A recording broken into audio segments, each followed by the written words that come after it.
સાવરકુંડલાના મામલતદાર કચેરીની બહાર બાપા સીતારામ ઝેરોક્સની બાજુમાં અને મામલતદાર કચેરીની સામે આવેલ સિનિયર સિટીઝન પાર્કની બહારના ભાગે ટેબલો અને છત્રીઓ નાખી અમુક લોકોએ દબાણ કરેલ હોય, કાયમી ધોરણે અડ્ડો જમાવીને બેઠા હોય. આ દબાણ દૂર કરવા માટે સાવરકુંડલા ખાતે યોગેશ ઉનડકટ દ્વારા તારીખ 25/1/2024 ના રોજ ઉચ્ચ કક્ષાએ રજૂઆત કરી હતી, જેમાં તારીખ 6/1/2024 અને તારીખ 3/2/2024 ના રોજ સાવરકુંડલાના ધારાસભ્યશ્રીની કાર્યાલયમાંથી સંકલન સમિતિમાં આ દબાણો દૂર કરવા માટે પ્રશ્ન મૂકવામાં આવેલો હતો, જેમાં પ્રાંત સાહેબ દ્વારા 2 અધિકારીઓને સૂચના આપવામાં આવી હતી, પરંતુ આ 2 અધિકારીઓ દ્વારા પ્રાંત અધિકારીની સૂચનાનું પાલન ન કર્યું હોય તે તસવીરમાં સ્પષ્ટપણે દેખાઈ આવે છે.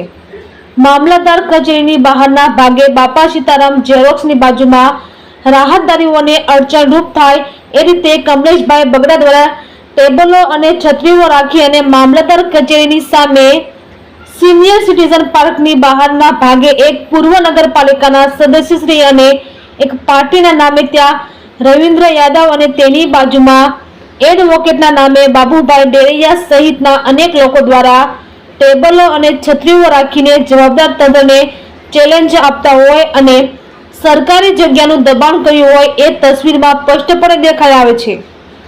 વારંવાર રજૂઆત કરવા છતાં તંત્રના પેટનું પાણી પણ હાલતું નથી. જવાબદાર તંત્ર કેટલું સક્રિય છે તે આ તસવીર આ દબાણકારોને કરેલ દબાણમાં સ્પષ્ટ દેખાઈ આવે છે. જો ધારાસભ્યશ્રીની કાર્યાલયમાંથી સંકલન સમિતિમાં મૂકવામાં આવેલ પ્રશ્નનો જો નિકાલ ન કરવામાં આવતો હોય તો આમ જનતાના પ્રશ્નનો તો શું નિવારો આવતો હશે તેવો વેધક સવાલ કોના મનમાં છે? હવે તંત્ર દ્વારા તાત્કાલિક ધોરણે આ દબાણકારોનું દબાણ દૂર કરવામાં આવશે કે કેમ અને રાહતદારીઓને રસ્તો મોકળો થશે કે કેમ તે જોવાનું રહ્યું.